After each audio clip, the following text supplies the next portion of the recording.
枕返し。寝ている間に枕を裏返したり、体の向きを変えるいたずらをする。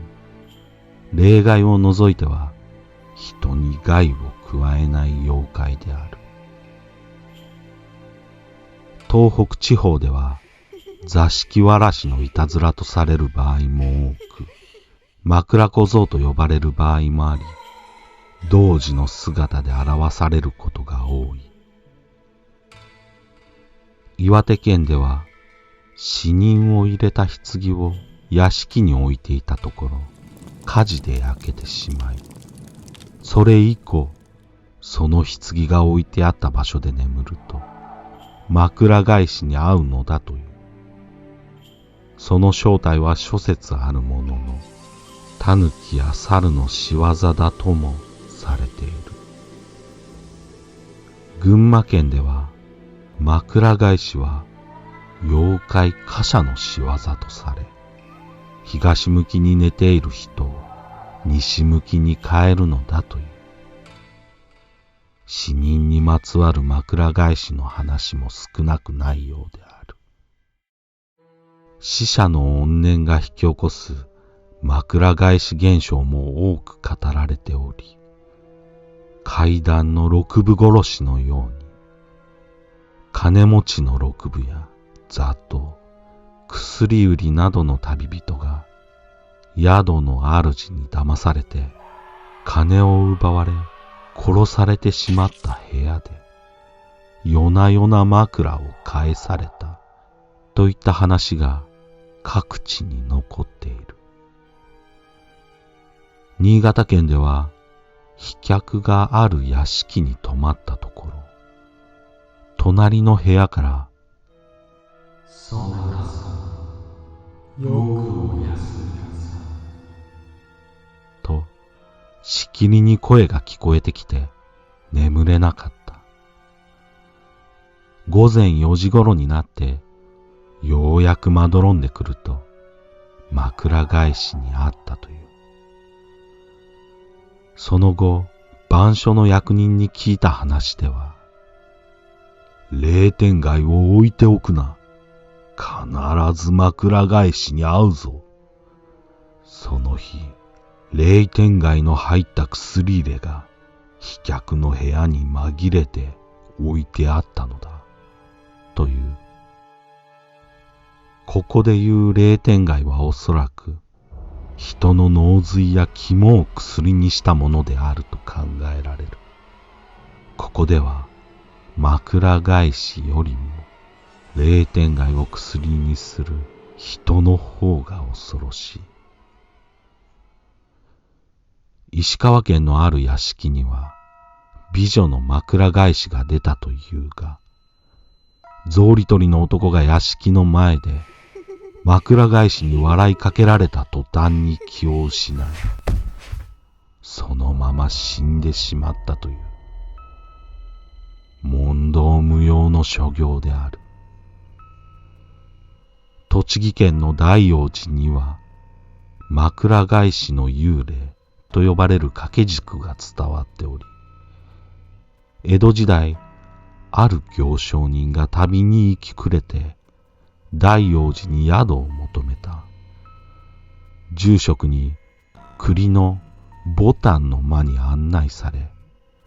旅の疲れもあってすぐに眠ったが、夜更けにふと目を覚ますと目の前に幽霊が現れた。が、それは掛け軸に描かれた絵であった。しかし再び眠ろうとしてもなかなか寝つくことができない。すると不思議な感覚に襲われて、布団がくるっと回転し、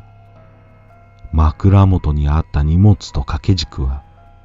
足元に変わっていた。行商人は恐ろしくなり、すぐに逃げ出してそのまま消息を絶った。この掛け軸は古龍園応挙という絵師が描いた母親の肖像だと伝えられている。栃木県大忠寺にも枕返しの間が伝わっている。大忠寺といえば、雨月物語、青ずきんでも有名な名刹であるが、その大忠寺の七不思議の一つに数えられる枕返しの間では、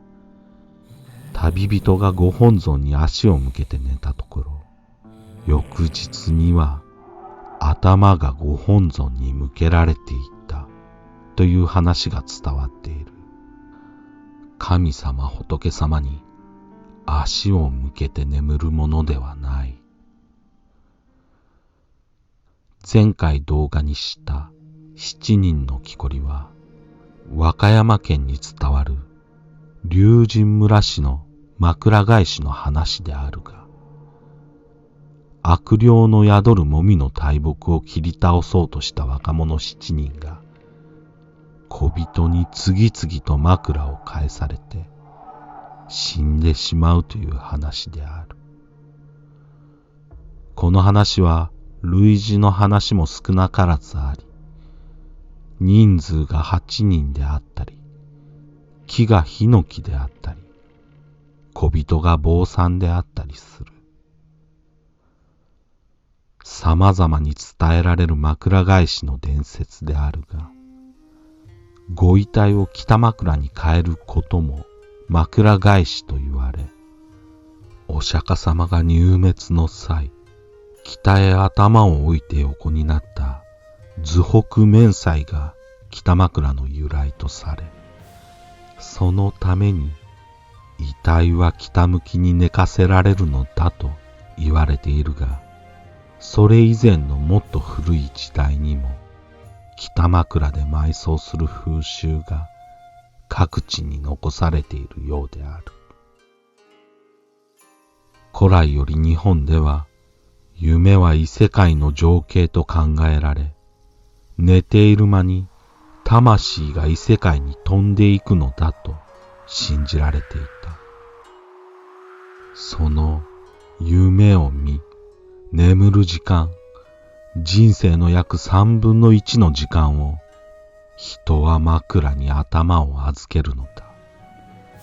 その枕の語源は玉蔵などとも言われ、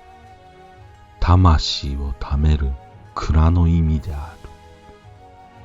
それを返されるということは、魂の帰る場所を返されるという恐ろしい意味も含んでいる。岐阜県の白山寺には、枕返しの観音という観音様が祀られており、そのお堂にいるとしきりに眠くなり、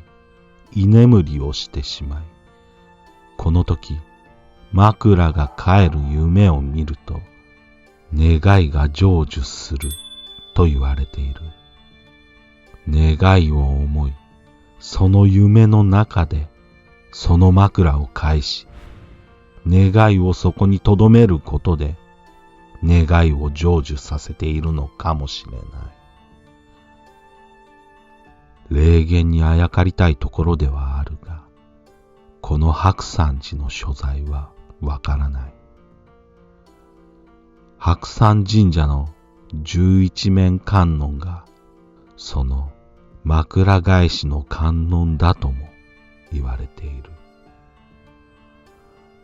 夢や異世界へとつながる枕を返される。単に童子のいたずらでは済まされない意味が含まれているのかもしれない。